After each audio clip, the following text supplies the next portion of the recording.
There they go, the clown and the two thugs.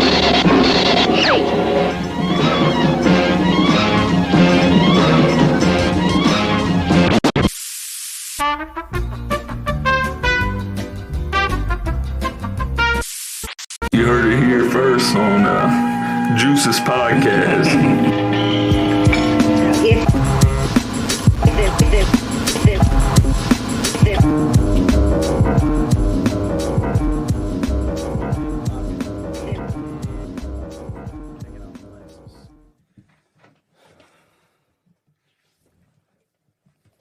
I'm gonna have a drink now.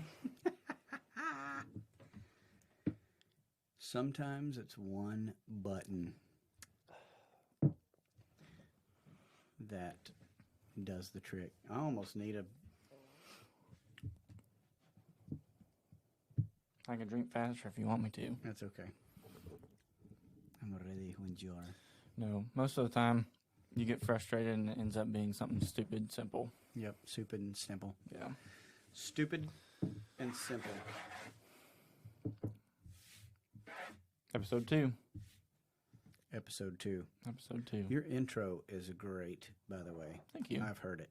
Thank you. Your outro, I don't know about because I haven't heard it yet. So I've been talking to Ezra, and I think it won't just be one. Eventually, I'll change up the outro. Eventually, I'll change up the intro. Like, it'll be different for different seasons, I think. Sure. And so I think for my first outro, it'll be a song, and I think I'm gonna do Simple Man Nice. for my outro song. That's good. So I just need to figure out how to send it to him to where he's able to edit and stuff. Like, you can't just send him the song and he works with that. You have to send him a version from like an MP3 Sure. kind of deal. It's kind of complicated, Yeah. but just trying to figure that out. And now that if that thing can speed up a little better, Yeah. would Maybe be, it's time to get the doctor in here maybe, to figure out what's wrong with the computer. yeah. But you're doing great. Your voice is good for this. Thank you. You have a podcast voice. Well, so do you. Thank you very much. I'm very thankful to be here. I'm thankful you're here too. Yep. I tried Buffalo Trace for the first time. In Chicago. No, at work. Oh. Yeah. Oh. Was it all that in a bag of potato chips? It was pretty good That's good. because Joe Rogan is a big Buffalo Trace guy. Ah, And so I'd never tried it before. And then the other night we had our shift drink and I was like, I'm going to try it. Buffalo Trace. Buffalo Trace. There's got to be different grades of Buffalo Trace. Oh, yeah. too. That's Sure. probably just the common. bourbon. I'd say your place probably doesn't have the common. Probably has the uncommon. Maybe. I'd say so. Whatever it was. Your Buffalo place- Trace. It was really Yeah, good. Your place is a good It place. is a good place. They have Blanton's. They do have Blanton's. That means something. Yeah. Yep. Yep. Me and Sam the other night, we were closing, and there's a tablet that the music goes through. And I'm not a big fan of their playlists that they play all day because It's not as good as yours. it's that, Mm-hmm. but it's like 50 songs and it's on loop. Ugh.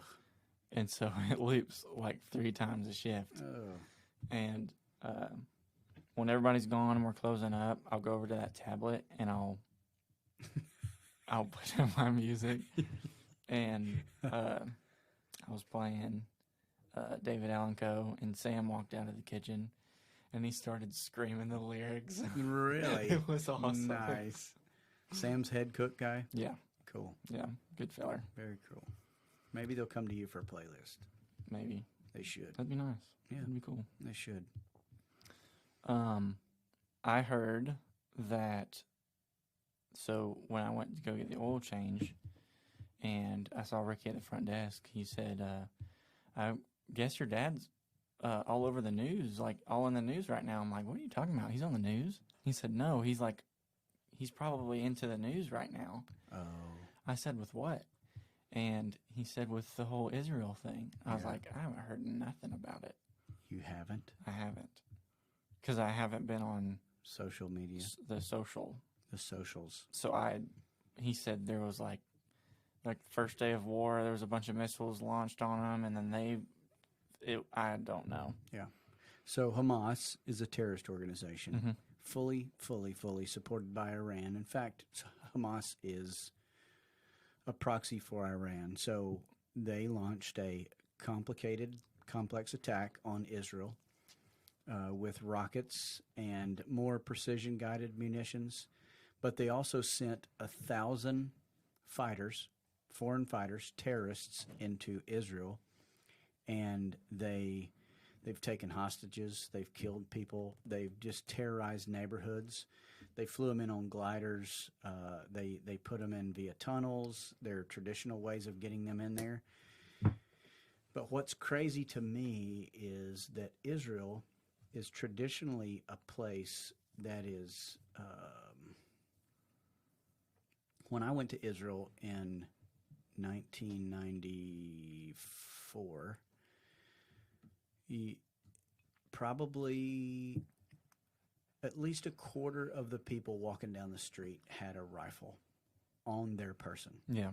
So you would see a group of teenage boys or even teenage girls, and they would all have a rifle. So it's compulsory service. Everybody has to serve there. And so what bothers me is how 1,000 knuckleheads, 1,000 terrorists can wreak that kind of havoc when you have an armed population that ought to have just put that stuff down immediately. And it boggles my mind. I don't know how. I'm not sure how that happened. And so maybe Israel has softened. I don't know. Maybe they don't carry what they used to carry, but that's a pretty tough culture. And I'm sad that they got, and maybe the damage is not as bad as the news is reporting because the mainstream media is all for Hamas, sadly. Yeah.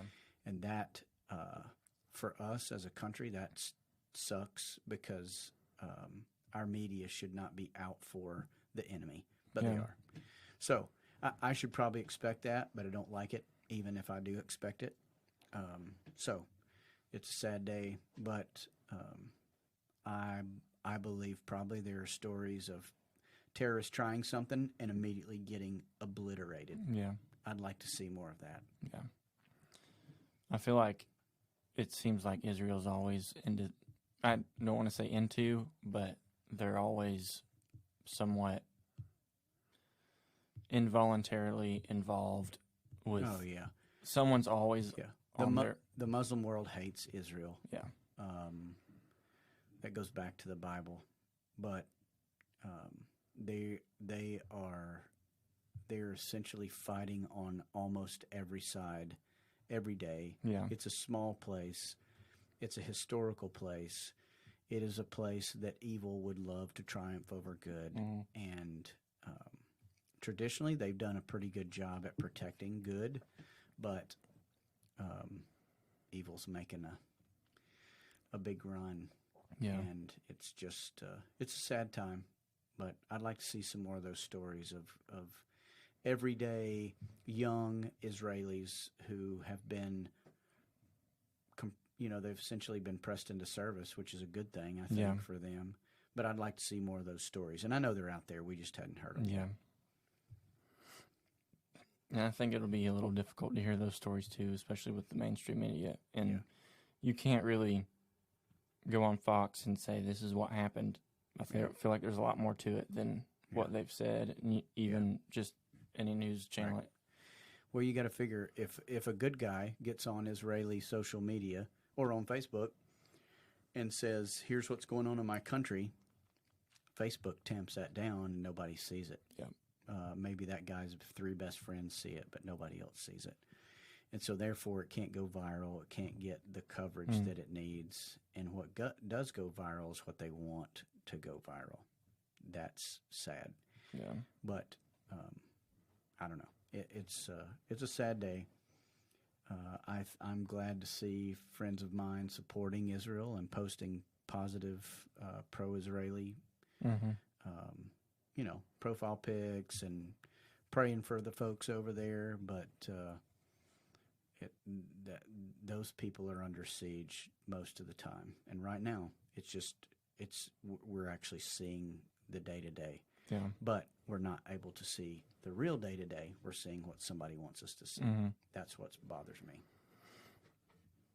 And I doubt that we show the same. Not everybody, but as our government and people running things and stuff, I don't think they're going to show as much support for Israel than as we are as quote unquote Ukraine. Yeah, singing them a bunch of money and stuff that we don't really know. Right. They're That's not the popular thing for the controlling party right now. So this is inconvenient for them, and it doesn't bode well for them, in my opinion. But again, they'll tamp that down, and if you just, if you were to turn on ABC, CBS, NBC, CNN, you would see the same. Israel is the bad guy, Hamas is the good guy, and what's happening. So I'm glad you didn't know about that and that you weren't on social media, but we also don't listen to the news in this house. So, I've been seeing it. It bothers me, but I know in the end we'll be okay. I know Israel will be okay. They'll take care of themselves. They know more about what's going on than everybody's reporting right now. Yeah. So if it's a couple years ago when we pulled out, did we pull out of Iran or Iraq? Well, everywhere, but yes. So we pulled out of Iraq before we pulled out of Afghanistan. So Afghanistan's the newest withdrawal, and it was a wholesale get everybody out right now. And I'm oversimplifying it, but not by much. But when we left there, we left our equipment there. Yeah. And so if Afghanistan has our equipment, pretty much Iran has our equipment. And we've given way too much support to Iran tacitly anyway. And so with a Democrat in the White House and Democrats controlling what the media says, we are not set up for success. That doesn't set Israel up for success. We were able to get the embassy moved in Israel to the right place under the last administration, but that was a great move on the chessboard, essentially. But of course, they're doing everything they can to erase that right now. And this helps them in that way, but this is not going to be good for their rhetoric before it's all said and done. So a lot of Americans support Israel, as we should, but I don't know. It's complicated. It's a sad day. Yeah. And that was that yesterday or is that today? Last 2 or 3 days. Maybe it was Saturday morning that the rockets came in, and they already had the terrorists headed that way, and it was a coordinated attack. And I mean that's smart on their part, but I was hoping they would hit a more fierce resistance. So.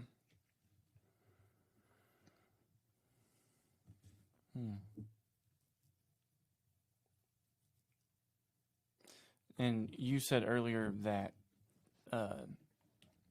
that the media that they're really on Hassan's side and really against Israel's, and we know this is a good versus evil thing when it comes down to it. It's good versus evil, right? But what's more like specific? Why do you think they're against Israel in that way? If that makes sense. I mean, it does, but again, it just comes back to the struggle of good versus evil. That's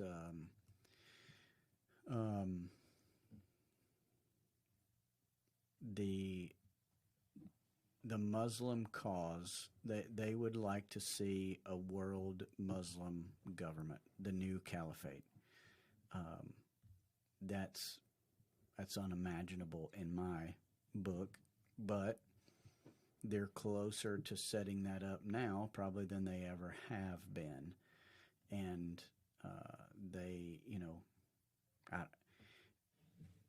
during certain administrations that are weak, they gain ground. The terrorists gain ground, and when you have an administration that's strong, it's harder to gain ground.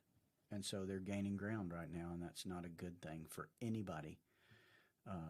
They're pouring across our southern border. It's not just people from south of the border pouring in. It's not just people from Mexico and Central America and South America. It is every foreign national you can think of, and that's just an easy, inviting. Hey, if we want more terrorists in the U.S. so that we can have people ready to do what we want them to do from the enemy's perspective, send them now. They've been sending them for a long time. Yeah. Now they can just walk in. Now they don't even get challenged, or if they get caught, they get let go immediately, or they get put on a bus and say, "Where do you want to go?" And they send them to sanctuary cities all around the country. And so those people, New York is dealing with those people. New York City's dealing with those people right now. And for the last several years, they've talked a big game as being a sanctuary city, and everybody come here. And they use our initial, as a country, bring us your poor and you're tired. But they have overused that, and they're using it against us. We've been a target since we founded this country. God founded this country. We've been a target since then, and this is just part of that. It's part of that fight, and we're seeing it. It just doesn't just take place on the streets of America. It takes place across the world. And so when we do stuff like just abandoning Afghanistan and leaving our gear there, it doesn't help us in any way. It doesn't help Israel. It doesn't help us. It doesn't help stability over there, because the Taliban immediately took control on the day that we pulled out. It was a bad, bad day for America. So I also wanted to talk to you about this too. When you first went in the Marine Corps in 96? 92. I'm sorry. 96 is the year I married your mama. Okay. Well, I just got some dates mixed up there. It's okay. There's a lot of dates. That was before you were born. Yeah. It was a little bit before I was born. Yeah. So the things we were dealing with as a country, the things we were dealing with as like in military terms, has any of this stuff that has progressively gotten worse recently, like surprised you as a veteran? And obviously 9/11 was, nobody was really on the radar for that. Right. But like, where things are going, back when you enlisted, did you think that this is where we'd be, or did you have a general idea of where we were going? Yes, a general idea. A lot of young Marines join for adventure because they want to be one of the ones that can be counted as standing in the gap when their nation needs them. And so I was no different.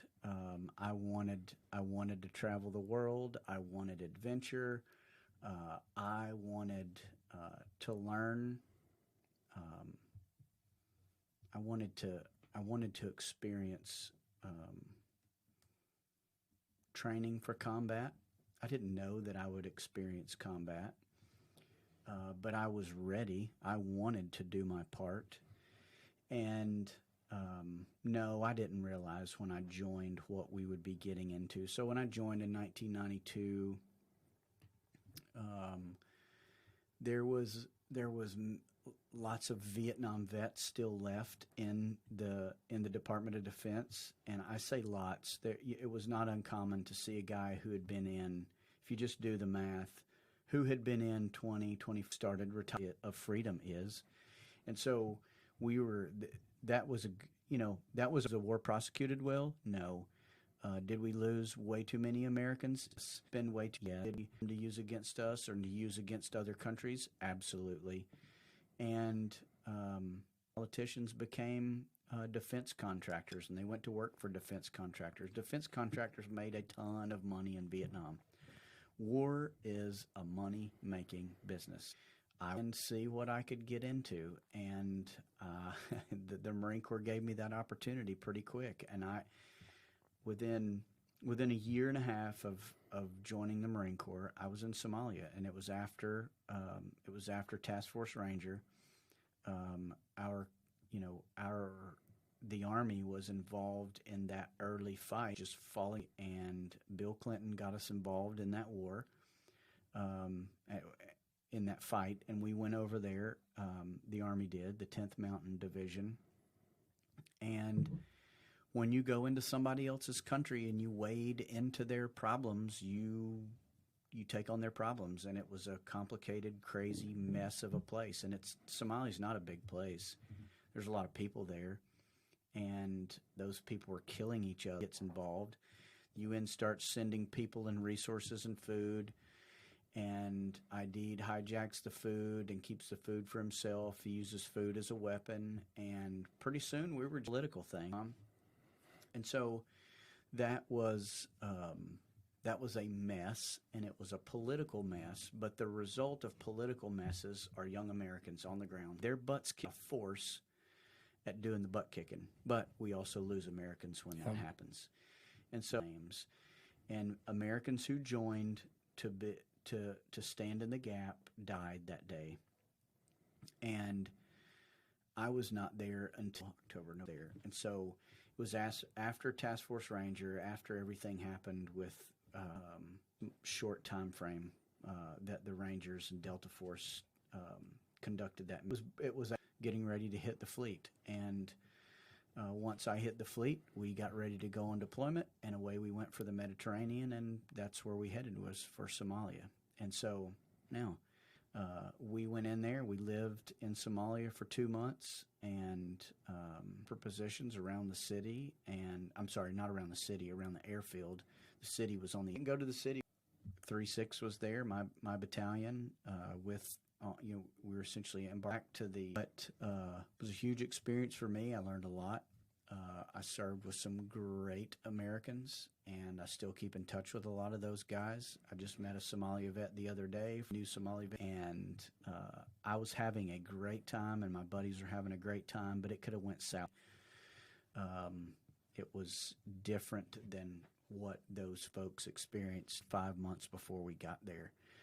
But it was us on the way who does his best interest, and that's kind of what was happening at the time. But that was a crazy, crazy time. So no, I didn't know what I was getting myself in Corps. And so we had discussed my initial question, giving you a couple of days to think of Marine Corps 92, marry mom 96. There was a little more involved in that. But yes, that's a good timeline. So 4 years, boom, boom, and neither did mom. She believed that we were going to fit Camp Lejeune, North Carolina, and we're going to move back to Georgia where our families were. And then I was going to go to work for the sheriff's office, and I was going to get into law enforcement. But 24 later, 26 something years later, that did not happen that way. We were young. When you get married, you think you know what you're doing, but you have no clue. And life hit us pretty good right off the bat, but we were blessed, with great people. We lived in a great place. I got orders to a great unit with a good command, and I started school. My focus changed from preparing for combat deployments and deploying to making sure Marines got their PFTs, their physical fitness tests done, and their annual training and all of those things that they needed to complete. And it was a non-deployable billet, and I was able to start school. I wanted to go to school, and I had essentially a new company commander check in, and he said, "Where do you see yourself in 5 years? What's your plan?" And I didn't know what my plan was. I was going year to year, month to month kind of thing, and I said, "Well, I'm in school. I would like to finish my education." And he said, "Well, what can we do to help you there?" I said, "Well, I'm already able to, if I have a class during lunch, I can go to class. And if I schedule classes at night, I can go to classes at night." And he told me about some programs in the Marine Corps and said I could get my education. And so me and Mom, we're living, like I said, kind of day to day, having fun. Where do we want to go next? And so I submitted my application for the Marine Corps Enlisted Commissioning Education Program. That's a mouthful, but MECEP is the program. And I got accepted, and I didn't expect to get accepted because I had a buddy who didn't get accepted till his second year of applying, but I got accepted. And then it was, where do you want to go to college? And so we wanted to stay in the Southeast, and we looked at the Citadel, we looked at the University of South Carolina, and I looked at North Carolina State University. And I applied to all three of those, and I pretty quickly got some advice from a captain who was a pilot, and he said, "Hey, here's my 2 cents on where you want to go." He said, "If you go to the Citadel, you'll wear a uniform every day like you've been doing for 6 years already, and you won't get a college experience. You'll get a great education. You'll build your warfighter prowess." He said, "But you've already been in the Marine Corps for 6 or 7 years." He said, "So why not go get a college experience? Why not go to college?" So I pushed the Citadel aside based on that, and I understood what he was talking about, and Natalie and I talked about it, and we said, why not live in a big town for a little while? And that was either Columbia, South Carolina, or Raleigh, North Carolina. And so I toured both of those schools, and when I went to the University of South Carolina,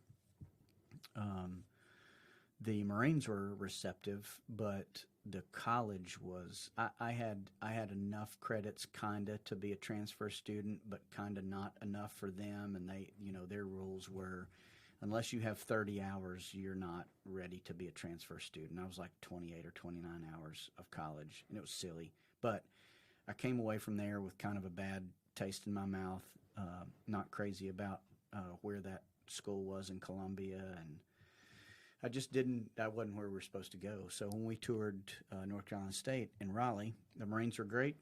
The school was great, and they said, "Come on in. We don't care that you don't have 30 hours. You only got 28. You can come in as a transfer student." And so I got accepted there, and we moved to Raleigh, North Carolina. I was a sergeant. She was a new Marine wife, willing to do whatever we needed to do, and we had a great time. We moved with our neighbors, helped us move from New Bern, North Carolina, to Raleigh, and we lived in a fancy apartment in a fancy apartment complex, and I went to school for a living, and we had a great time.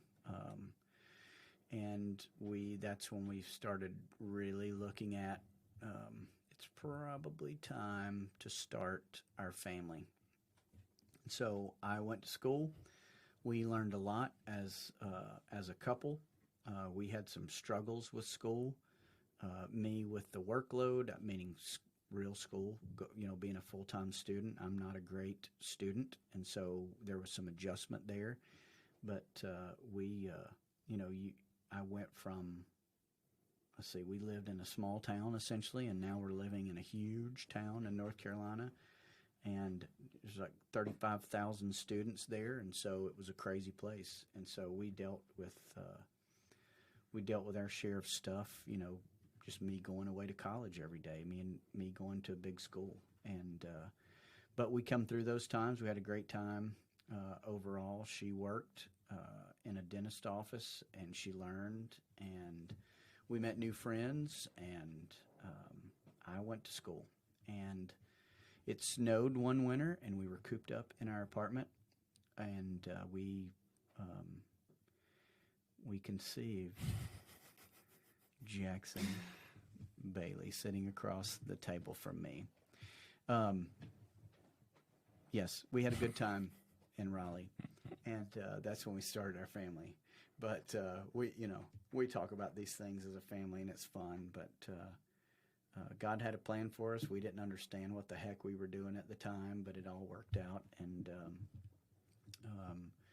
we moved from our apartment. I went to officer candidate school one summer, and in the Marine Corps, when you're prior enlisted, when you've been an enlisted Marine for a while, you go to a different program. And so you go to a shortened OCS because you've already been to boot camp. You've already been to other schools.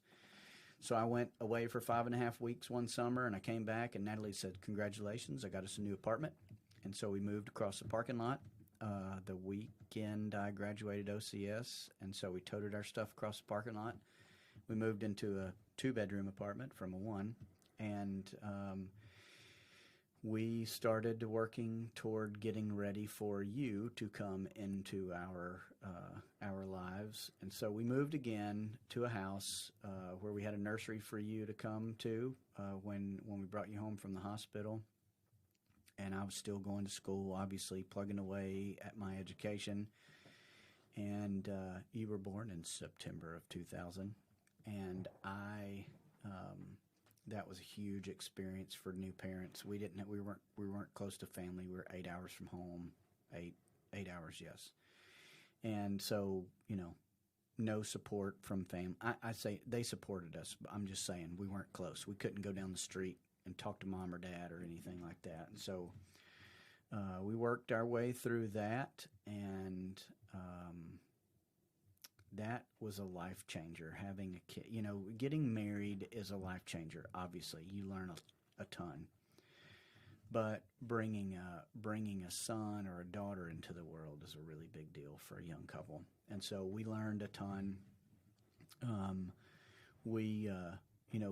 Some of our friends that were our friends before babies were not necessarily our friends after babies, because their life, if it's not close to what we were doing raising kids, then it kind of had to change.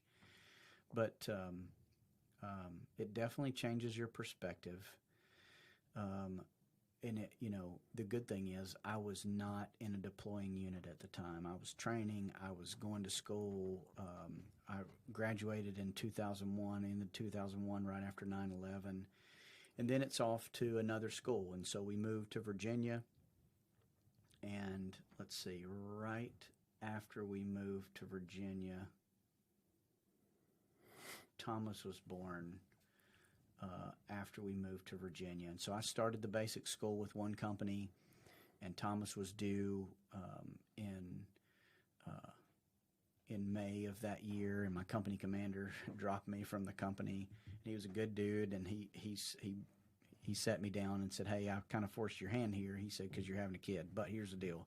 I can't get you necessarily out of a training evolution to go to North Carolina so you can be with your wife when she has your baby." And I said, "Okay." And he said, "So what do you want to do?" And I said, "Well, I'd like to have the flexibility if I can." And it was one of those times where I could, and there's not a lot of those times. Yeah. And I've been places where I didn't have that opportunity. But I did at the time, and he said, "So I'll let you make the decision." And I said, I'll take the opportunity so I can be home with my bride when Thomas is born." So I dropped back a company that put us in Quantico for longer than we would normally have been there. But Thomas was born. I picked up with another company, and I finished TBS, the basic school, 6 months in Quantico. It was a great time. I brought my own experience into that as a former infantry Marine and scout sniper, but that's a great school, and it taught me a lot about small unit leadership, and that's one of the best things that's ever happened to me is that school. Made a lot of friends who would go on to do great things. One of my OCS classmates prior to that was the first Marine that I know of, at least for me, killed in Operation Iraqi Freedom in 2003. So while I was in TBS, one of my classmates was the first one that I found out was KIA in Iraq, and so big time for me. I can't even put a price on the stuff I learned there, and so not in any way diminishing what I did as an enlisted Marine prior to that, and I learned a ton in sniper school, a ton from my leaders, that took me to Somalia and brought me back. But when you start having kiddos, that changes things big time, and it did. And we're still learning. We went on from there, on from Quantico, and my first duty station was Cherry Point again, albeit in a different capacity. And I went as a military police officer, and that were recalled to active duty, and it was just a crazy, crazy time. I had 149 grade officers, and again, a huge learning experience. And then a short time after, Will was born, and Will was born also in North Carolina, but in closer to the coast. That danger for me, every one of you, and it changes. When you have one, there's me. I was not responsible for anybody else. Of course, my family missed me, obviously, but I was not. I didn't have a bunch of Marines and 3 boys at home wondering when I was coming home. And so there's a big difference between my first deployment and my subsequent deployments. And so, but that's a process. That's a thought process. It's just crazy. A gal who's leaving their family. But I think it's maybe easy for the young bride and the kiddos who dad is leaving. You don't know, and to you and Thomas, when I went on my first deployment, Will was born by that time. When I went on my first deployment, y'all were, you didn't know what was going on. Mom did. She knew what was going on, but she couldn't communicate that to y'all. All she could do was just daily life, not knowing when dad's coming. So after that first deployment, which was a long one, and I got to, and was a longer than normal deployment, but y'all were doing as good as could be expected, and I don't know how you do otherwise. Nobody shows up after I leave to take care. The Marine Corps doesn't step in and say, okay, how do we help get your kids to school, and how do we help make sure the bills are paid and everything else? You're gone, and your bride either does it or she doesn't, and Mom did it, and she did it over and over again. And y'all didn't start to understand that stuff until my probably third deployment or so. About my second deployment, y'all understood it better, I think. But it's when you leave, you've left, and you can't. You can communicate, and we certainly could communicate in my second deployment better than my first. But it's still on Mom to get it all done. Yeah. And I know when I leave, y'all, that I've got a big set of duties to get done too. That I've got people essentially looking to me for guidance on just about everything. They're counting on me, but y'all are counting on me too. And you're hoping that I get back, and I'm hoping I get back, and it is just one of the craziest roller coasters of emotions that I think you can do. And I just watching a clip before you and I went on was about a guy going on deployment, and it was about him getting ready and not knowing what his kids were thinking. And like I said, on that first deployment with y'all were too young to even know what was going on. It was like Dad's leaving the house again, but you're probably not thinking he's going to work, he'll be back this afternoon. But you're also probably not thinking that he'll be back in 7 months or 11 months. And so you had no concept of that. But by the time my second deployment rolled around, y'all had a little bit better concept of it. But it's easy as a Marine, I think, to,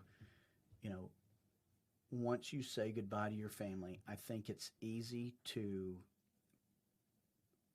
throw all of your focus on the mission and your Marines. I don't think that's a hard thing to do. And it's easy to get kind of lost in that too. You wake up at 5 o'clock and you bust your tail all day and you make decisions and you sign things and you make big leadership decisions. And I'm boiling it down as far as I can, but you make sure that your Marines are taken care of, that you execute the mission. Pretty soon it's 11:30 at night, and you know that in 6 hours we're doing it all again. And your Marines are out. They're out across the country, at least on that deployment, and you don't know if you're going to get a knock in the middle of the night saying we had a truck get hit or somebody's hurt or anything. And so that speeds up time. I mean, time is what it is, but it seems like time just flies. But I'm sure it didn't fly for y'all at home. A hurricane to me is something I'm seeing on the news, and y'all are in it. Yeah. And so when you're in it, it's probably not flying by. And so, that changes things, and we're boiling, down to a small conversation a lot of time and a lot of things that happened. But, for y'all,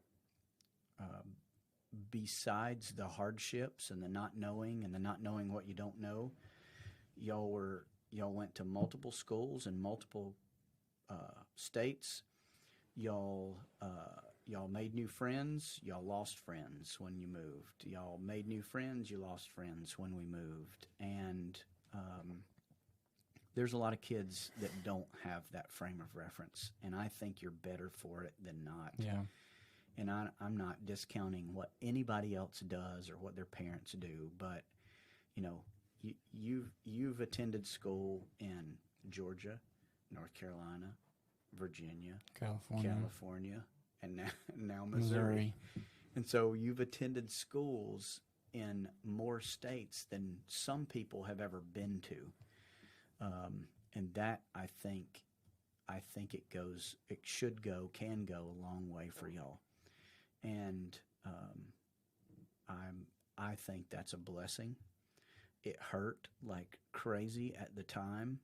We didn't understand it, but I think we're stronger now for it than we were at the time, obviously. And again, we didn't understand it, but I think y'all, by the time I went to Afghanistan, you were 10, Thomas was 8, Will was 6. Y'all knew more than you did before, and that was a tough deployment. And again, it's easy for me to get on the bus and focus on the Marines.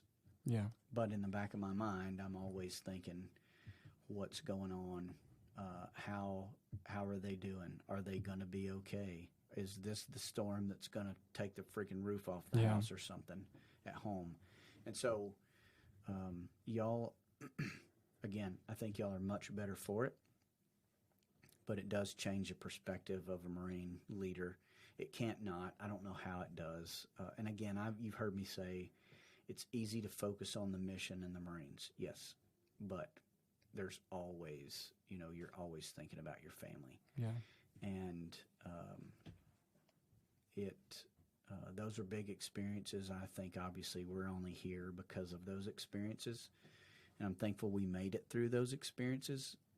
We didn't lose anybody, but I wouldn't trade any of those for anything. I'd go back and do them again. If you'd have told me even 10 years ago I'd be living where I'm living now, yeah, doing what we're doing, I wouldn't have known whether to say yay or nay, but I think it's all part of God's plan, and I couldn't have done that stuff myself. It's not me that got me anywhere. I was given abilities and talents, and I either exercise them or I don't. I either perform or I don't, and I'm just wildly blessed, in my opinion.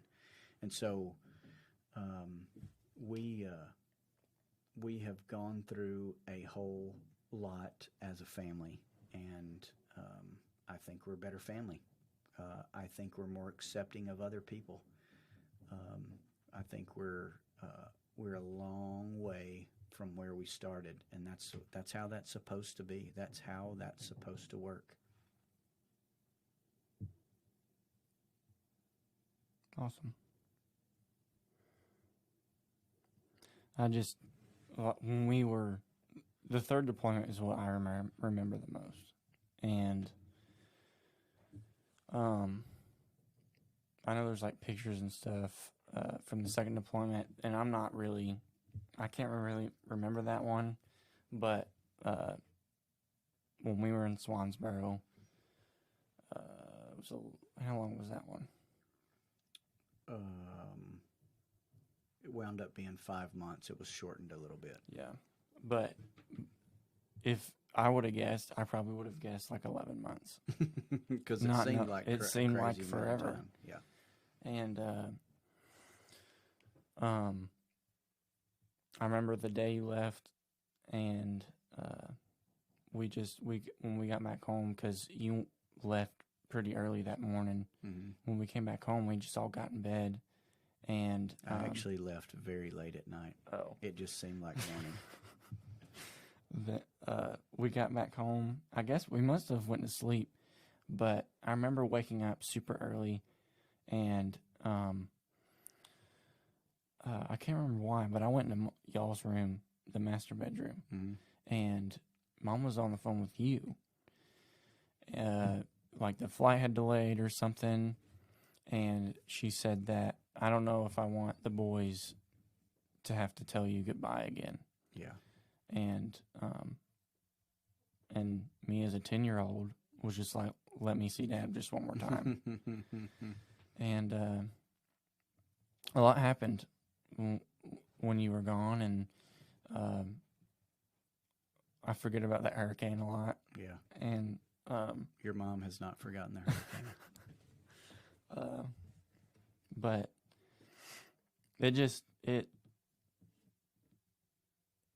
it sucked. Yeah. And and to think about it, even as someone that's gone through it, to try to explain to someone, a 10-year-old or a 8-year-old or a 6-year-old is trying to process your dad being away for that period of time. And I'm thankful it wasn't longer than 5 months, right. But to us it felt like 11. Yeah. And trying to tell someone how a kid that young processes it, and I can't explain it. No. And it's almost like you have to focus on the day-to-day and put that fact in the back of your mind. And it was still there, but as kids, I feel like we had to just kind of put it aside, because if we dwelled on it constantly, then it'd just kill us. It would eat you, yeah. And I feel like Mom had to do that too. Of course, she had 3 rambunctious, crazy boys yes. that would tear up the neighborhood and do stupid stuff. Get into crazy stuff. It was rough. Yeah. And as much as I would like to have that time back, it did help us for the better. And it built us all in unique ways. It strengthened Mom, it strengthened me, Thomas, and Will in unique ways that are even showing up today. Oh, and will for the rest of your life. Yeah. Yep. And but in so Swansboro, and then middle school, when we moved on base to Camp Lejeune, and you started going to school, and at the National Academy. Yeah. And I remember I had a kid in my class, and he was super emotional, just like really angry, and but he was very vocal about his dad being deployed, and that kind of instilled a fear in me at that time, that I had a really big fear that you were going to go back. Yeah. Yeah. But I never knew that. I've never heard you say that before. it was angry all the time. Yeah. And there wasn't really anything that, and way better than it was when you were just gone every day for 5 months. Yeah. Because you would come home on the weekends. Yeah. But it wasn't fun. No. And but it all worked together. Oh, yeah. And yes. I'll just maybe to kind of round this out Yeah. for you. So National Academy was 2000, and just read for school and studied. And again, I don't care what you do in the Marine Corps, you're just gone a lot. yeah. And so we experienced that again, just in an academic setting, but it was still Dad gone a lot, and Mom and Jackson and Thomas being in the house, getting it done, we homeschooled at the time, and we left there and came out here to Missouri. And I had a little bit of say-so in where I wanted to go, and I wanted to come out here and do some things specifically at the schoolhouse. And that, again, that was a big job, and I was gone a lot. And then there came the time where my boss said, hey, we have a deployment coming up, and I need a major with a top-secret clearance, and you're that guy. And I had to come home and tell y'all, at a time where I thought that was not even remotely possible, I had to come home and tell y'all that I might be going somewhere else. And that's when, with all of your reactions, but specifically Thomas didn't hold anything back. Thomas said, I thought we were done with this. Yeah. And that, I'll never forget those words. I'll never forget him saying that. And that showed me that it is time to go. Yeah. And at that time, when he said that, I would have been in almost 23 years at the time. And so we talked about retirement, and that deployment wound up not happening. Nobody had to go. But it was a wake-up call, I think, for me, thinking, well, I'll just stay in the Marine Corps. Yeah. And continue on my career track and have a good time and lead Marines. And I knew that would come at the expense of my family. Yeah.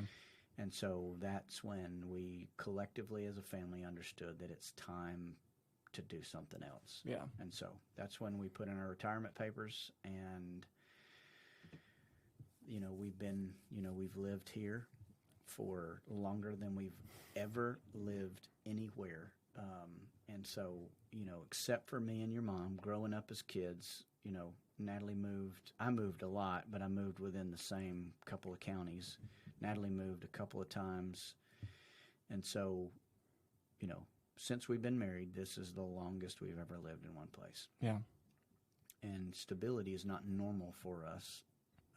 And so It took us a few years. It did take us a few years. 3 or 4 years to get settled. Oh, yes. Yeah. Because it was just a completely new thing for us. Right. Being in one place for that amount of time. And knowing that nobody's going to tell us Yep. where to go. Yep. And that was a new situation. And I wouldn't trade any of that for nothing. But it's an interesting. We could write a book about this stuff, and a little short podcast doesn't do it justice. Yeah. But I think you've done a good job in asking the right questions, and hopefully I've done a good enough job in answering the questions. But no, we spent the weekend. I spoke at a veterans event this weekend, and how do you say in 10 minutes what veterans need and what they've done? And you can't. You can't. And so I tried, but it's living the life of a service member and family, because they're two totally different things, but their sacrifice either way is unlike any other anything. Yeah. And again, I love my friends who have never been in the military. I love them. Yeah. And they do great things. But ours is, that's what we've done. And that's what we've done for the biggest part of our lives. I've essentially been in the Marine Corps half of my life. I'm almost 50 years old. And so for half of my life, I've been a United States Marine. And I've been retired now for 7 years. So that's crazy. And it was awesome. And I wouldn't trade it for anything. But it has come with a price for y'all.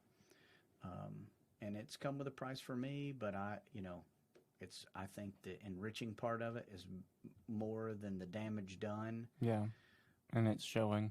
I think so. And I think it is for y'all too, but it's, y'all feel it differently than I felt it, than I feel it. And I can't fully appreciate your side, just like you can't fully appreciate yours. Mine. And I don't want you to fully appreciate mine. But I'm glad that I'm here. I'm glad that I'm not going anywhere next year or next year or next year. And that makes me even more appreciate the guys and gals who are going somewhere next year and right now. And I'll always support them. Yeah. And that, I think that makes me even more committed to doing the right thing politically and not supporting people who get us involved in junk that we don't need to be involved in. Yeah.